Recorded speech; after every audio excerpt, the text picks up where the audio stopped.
오늘의 질문은 왜 선한 사람들이 더 많이 고통받을까요? 라고 하는 질문입니다. 아마 여러분들의 또 삶 속에서도 이 질문을 여러 차례 했을 것입니다. 왜 선한 사람들은 고통을 당하고 악한 사람들은 형통할까?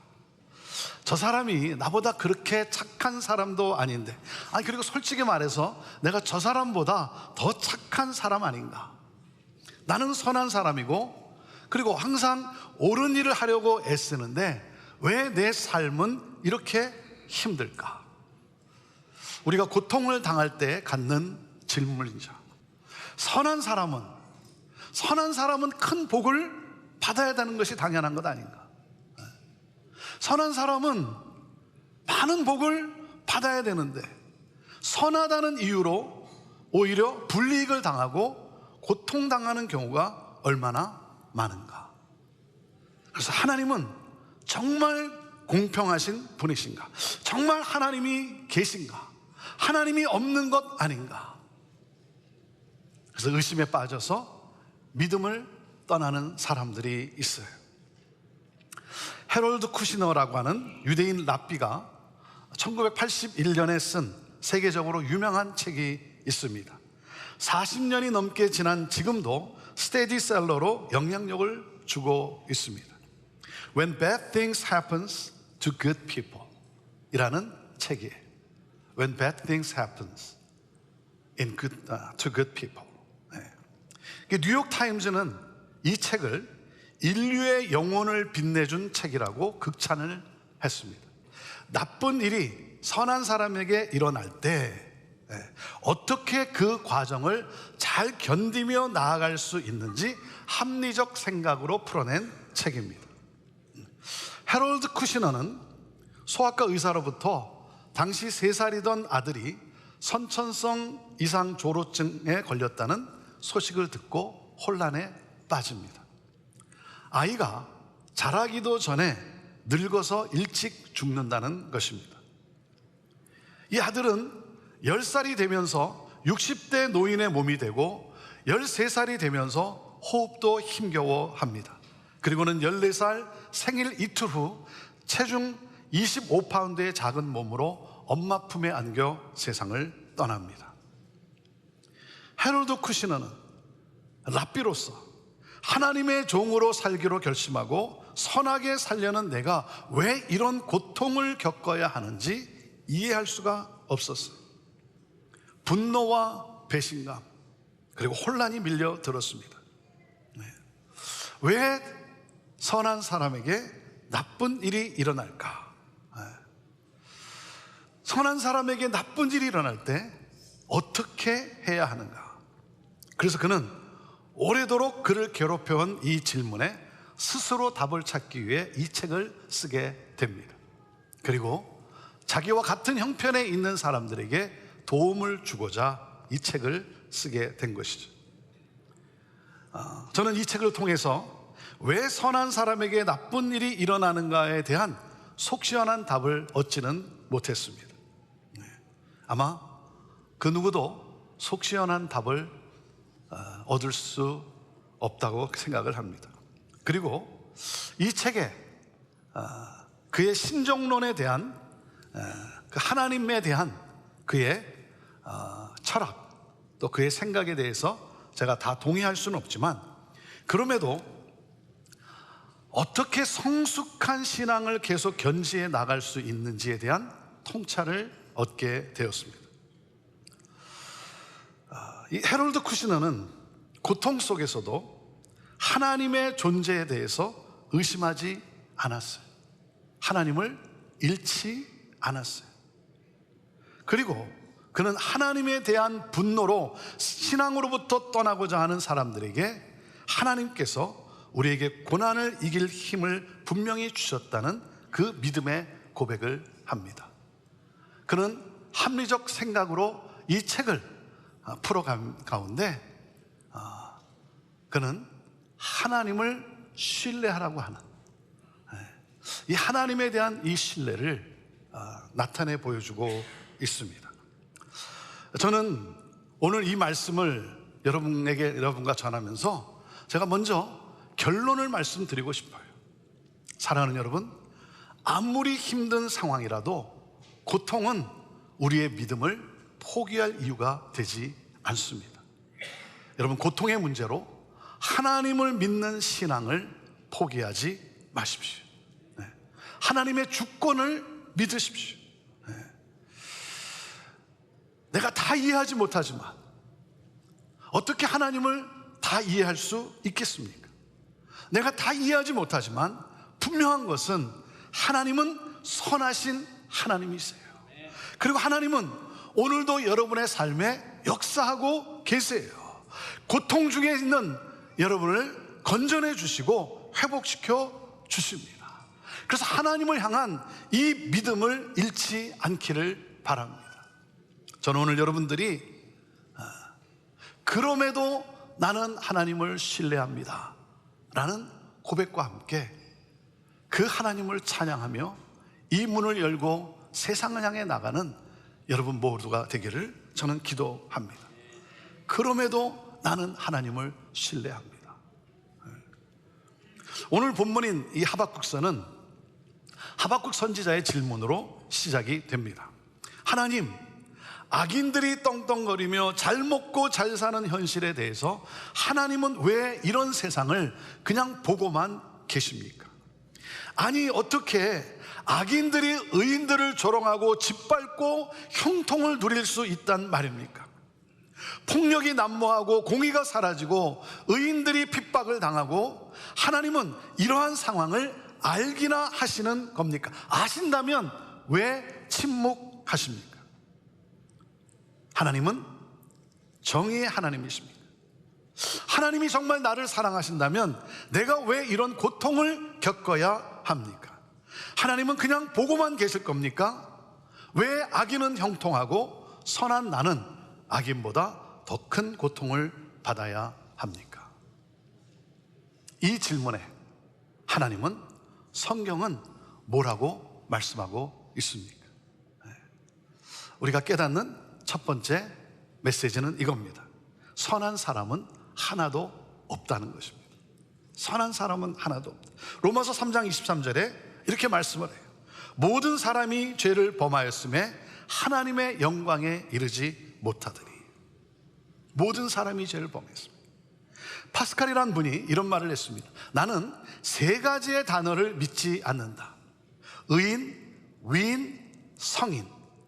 이 세 존재가 이 땅에 있다는 것을 나는 믿지 않는다. 이 땅에는 오직 한 가지 종류의 사람만이 존재한다. 그들은 죄인이다. 우리는 우리의 기준으로 사람들을 구분합니다. 그래서 선한 사람, 덜 선한 사람, 조금 악한 사람, 아주 악한 사람 등으로 우리는 구분을 해요. 오늘 여러분들이 이 자리에 이렇게 와 계신데 완전하진 않지만 그래도 여러분 괜찮은 사람들 아닙니까? 그렇죠? 괜찮은 사람들이죠? 네? 그렇잖아요. 뭐 다른 사람처럼 어디 딴 데 놀러 간 것도 아니고 집에서 잠만 자는 것도 아니고 딴짓하는 것도 아니고 부지런하게 예배 드리러 왔고 그 좀 괜찮은 의인 아닙니까? 그렇죠? 아닌가요? 네. 그런데 여러분, 이것은 상대적 판단일 뿐이라는 거예요. 객관적인 판단은 하나님만이 하실 수 있는 거예요. 하나님은, 성경은 분명하게 선언합니다. 선한 사람은 한 사람도 없다. 의인은 없나니 하나도 없다 말씀하세요. 여러분, 의인이 있습니까? 없습니까? 의인이 있어요? 없어요? 우리가 너무나 크게 착각하는 사실이 있어요. 우리가 의인이라고 하는 이 착각에, 선한 사람이라는 착각. 그래서 왜 선한 사람이 더 많은 고통을 받아야 할까요? 묻고 있는 거예요. 네. 여러분, 우리는 십자가의 은혜로 대속을 얻은 것이지 십자가의 은혜로 의롭다 여김을 받은 것이지 우리의 공로나 우리의 선함으로 의롭다 여김을 얻는 것이 아님을 기억해야 합니다. 그러니까 정확히 표현하면 우리는 은혜를 받은 죄인이에요. 은혜를 받은 죄인. 그렇기 때문에 선한 사람은 당연히 복을 받아야 한다는 이 시각에서 벗어나야 돼요. 내가 복을 받은 것은 내가 선한 사람이기 때문에. 여러분, 이 시각이 아니라 뭐예요? 복을 받으면, 아니 어떻게 나 같은 사람에게 이러한 복이 임했는가, 그것은 특별한 하나님의 은총임을 기억하고 감사해야 하는 거예요. 여러분, 재난이 왔을 때 내가 재난에 어떤 피해를 입지 않으면 나는 선한 사람이기 때문에, 나는 선한 사람이기 때문에 여러분, 이 생각에서 벗어나야 되는 거예요. 나도 그 재난의 피해를 입을 수밖에 없는 그런 사람인데 내가 무엇이길래 하나님의 이 특별한 은총을 입었다는 이 사실을 기억하고 감사하며 내 자신을 돌아보아야 하는 것입니다. 여러분, 선한 사람은 하나도 없어요. 자, 그 다음에 두 번째 메시지가 뭐겠습니까? 악인의 형통을 부러워하지 말라는 거예요. 악인의 형통을 부러워하지 말라. 여러분, 무엇이 형통입니까? 우리가 형통을 얘기할 때 무엇이 형통이에요? 이 세상에서 잘 되는 것, 그것이 형통입니까? 여러분, 무엇이 형통이냐면 하나님을 아는 것이 형통이에요. 하나님을 믿는 믿음이 형통인 거예요. 하나님을 가까이 하는 것이 바로 형통한 삶인 거예요. 그래서 시편 73편 27절과 28절에 이렇게 말씀을 하고 있습니다. 우리 같이 읽어보시죠. 시작. 무릇 주를 멀리하는 자는 망하리니 음녀같이 주를 떠난 자를 주께서 다 멸하셨나이다. 하나님께 뭐라고요? 가까이함이 내게 복이라. 내가 주 여호와를 나의 피난처로 삼아 주의 모든 행적을 전파하리라. 하나님을 멀리하는 것은 망하는 일이고 하나님을 가까이 하는 것이 복이라고 말씀하고 있어요. 하나님과 동행함이 형통이라는 사실이에요. 그 하나님을 믿는 믿음. 그래서 마태복음 18장에도 보면 주는 그리스도시요 살아계신 하나님의 아들임을 믿는 믿음이 바로 복이라고 우리 예수님이 말씀하시지 않습니까? 사랑하는 여러분, 하나님을 가까이 하는, 하나님과 동행하는 것, 하나님의 말씀을 묵상하는 것이 바로 복 있는 사람, 형통한 삶이라고 말씀하고 있어요. 하나님과 동행을 하면 하나님이 인도하심으로 뭐예요? 결국 모든 것이 합력하여 반드시 하나님의 뜻, 선을 이루게 된다는 거예요. 이것이 형통이에요. 하나님을 가까이 하고 하나님과 동행을 하면 하나님이 우리의 삶을 인도하심으로 모든 것이 합력하여 선이 이루어지는 것, 이것이 형통인 거예요. 오늘 우리에게 필요한 것이 무엇입니까? 하나님을 가까이 하는 거예요. 말씀을 펼치십시오. 기도를 잊지 마십시오. 하나님을 가까이 하십시오. 악인은 누굽니까? 악인은 하나님을 멀리하는 사람이라, 하나님에 대한 믿음이 없는 사람인 것이죠. 악인은 어떤 나쁜 짓을 해서 악인이라기보다 하나님에 대한 믿음이 없는 사람이 바로 악인이라는 거예요. 그래서 이 악인의 형통함을 성경은 시편 1편은 어떻게 표현하냐면 악인의 형통은 바람에 나는 겨와 같다 그랬어요. 바람에 나는 겨와 같다. 잘 나가는 것 같지만, 일시적으로는 성공하는 것 같이 보이지만 때가 되면 시들고 다 없어진다. 그래서 세상이 추구하는, 세상이 말하는 형통이 아니라 하나님이 말씀하시는 하나님께 속한 형통을 추구하라는 거예요. 여러분, 하나님을 믿는 사람은 세상에서 여러분 고통을 당합니다. 예수님도 고통을 당하셨어요. 그리고 성경에 수많은 인물들이 다 고통을 당했습니다. 여러분, 그러나 분명한 진리가 무엇입니까? 세상에선 형통하지 않지만 가장 형통을 누리고 있지 않습니까? 세상에서는 형통하지 않지만 가장 형통을 누리고 있지 않습니까? 이 진리를 아십니까? 이 삶을 아십니까? 사랑하는 여러분, 악인의 형통을 부러워하지 마십시오. 부러워하면 뭐라고요? 지는 거예요. 자, 그리고 세 번째, 하나님을 신뢰하고 믿음의 삶을 살라는 거예요. 믿음의 삶을 살라. 하박국 2장 4절에 뭐라고 말씀합니까? 의인은 그의 믿음으로 말미암아 살리라 그랬어요. 의인은 믿음으로 말미암아. 여러분, 어떤 믿음입니까? 어떤 믿음이에요? 나를 구원하시기 위해 독생자 아들을 보내시고 십자가에 달려 죽게 하심으로 나를 구원해 주신 이 하나님을 믿는 믿음으로 사는 거예요. 여러분, 우리는 믿음으로 구원을 받았습니다. 그래서 우리는 이 믿음으로 사는 거예요. 이 믿음이 어떤 믿음이에요? 자신의 독생자 아들을 죽이시면서까지 나를 구원해 주신 하나님께서 어찌 나를 고통 가운데서 건져내 주시지 않겠습니까? 여러분, 이 믿음이에요. 이 믿음이에요. 자신의 독생자 아들을 십자가에 내어 주셔서 죽이기까지 하신, 그러므로 우리를 구원해 주신 그 하나님이 어찌 우리를 고통 가운데서 건져내 주시지 않겠는가? 여러분, 하나님이 나를 죄에서 구원하신 것처럼 고통 중에서도 건져내 주실 거예요. 하나님은 나의 고통을 아세요. 하나님은 나의 아픔도 아세요. 나의 연약함도 아십니다. 하나님은 나를 고통 속에서 건져내 주십니다. 믿으십니까? 믿으십니까? 우리는 이 믿음으로 사는 거예요. 아들을 통해 우리를 구원해 주신 하나님이 어찌 이 고통 가운데서 나를 건져내 주시지 않겠는가? 여러분, 이 믿음이에요. 이 믿음은 우리를 의의 길로 인도합니다. 이 믿음은 우리로 하여금 하나님께 영광을 돌리는 삶으로 인도합니다. 이 믿음은 하나님이 말씀하시는 형통한 삶을 살게 하는 것입니다. 자, 그리고 네 번째 메시지는 이겁니다. 우리가 당하는 고통은 일시적이라는 거예요. 일시적이라는 거예요. 여러분, 모든 고통은 일시적이라는 것입니다.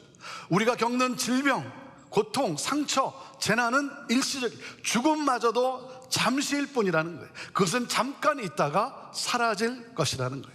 그것은 영원하지 않습니다. 무엇이 영원합니까? 하나님의 영광이 나와 영원히 함께 하는 것입니다. 네. 여러분, 이 땅에서의 삶이 다가 아닌 것이죠. 영원한 생명이 있어요. 여러분, 믿으십니까?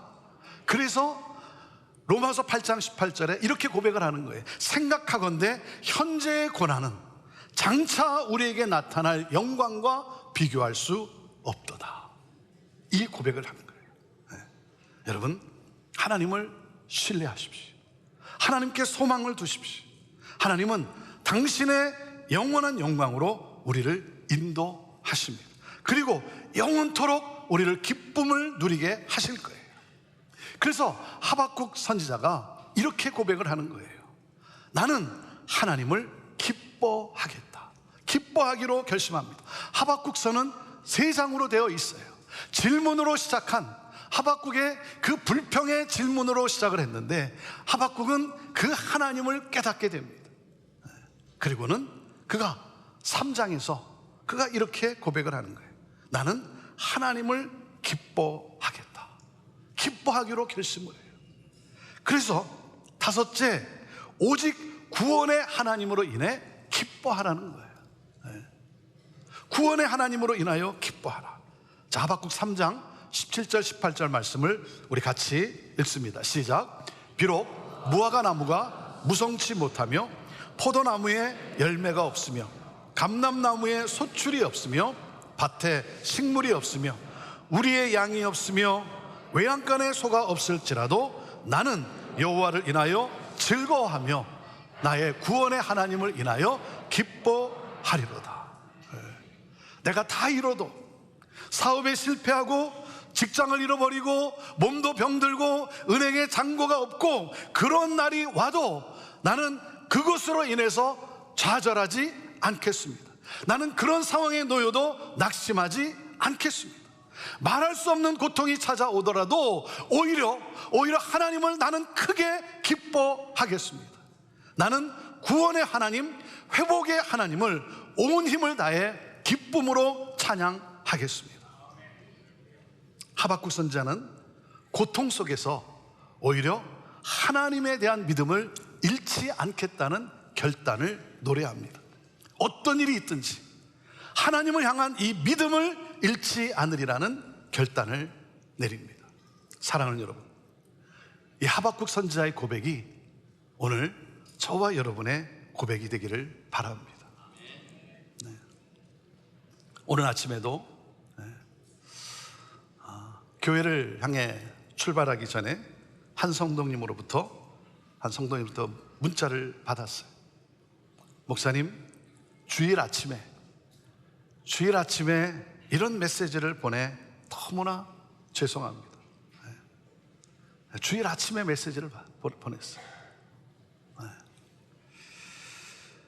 너무나 견디기 어려워서, 너무나 혼란스럽고 어떻게 할지 몰라 더 이상 버틸 수 없어 목사님께 연락을 드립니다.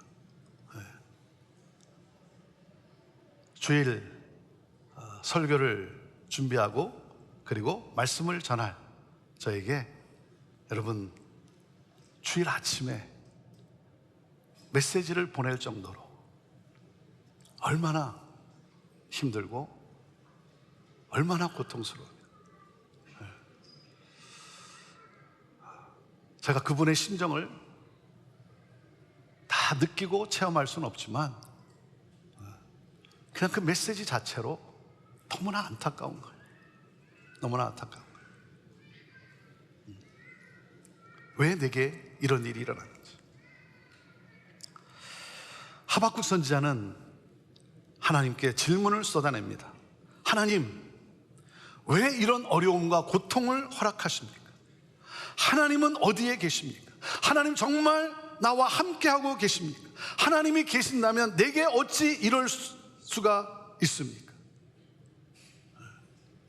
왜 선한 사람이 더 많이 고통받을까요? 그러한 질문을 쏟아낸 이 하박국이 깨닫게 됩니다. 그런데 하나님이 없다고 생각했던 그 상황에도 하나님은 계셨군요. 내가 몰랐던 것뿐이지. 하나님은 우리의 이해를 초월하는 방법으로 일하고 계시는구나. 이 사실을 깨닫게 된 거예요. 하나님은 선하시고 하나님은 신실하시구나. 하나님은 불행과 고통 속에서 당신의 선한 뜻을 이루시는 하나님이시구나. 하나님은 위대하시다. 사랑하는 여러분, 우리가 사망의 골짜기를 다닐지라도 하나님은 나를 결코 홀로 두지 않았어요. 하나님이 나와 함께 하십니다. 병으로 고통하는 상황에서도, 경제적 어려움으로 신음하는 상황에서도 하나님은 나와 함께 계십니다. 나와 함께 계실 뿐만 아니라 당신의 능력으로 역사하십니다. 당신의 영광을 드러내실 것입니다. 그 하나님을 신뢰하십시오. 그 하나님을 향한 믿음을 잃지 마십시오. 하나님께 소망을 두세요. 소망을 두세요.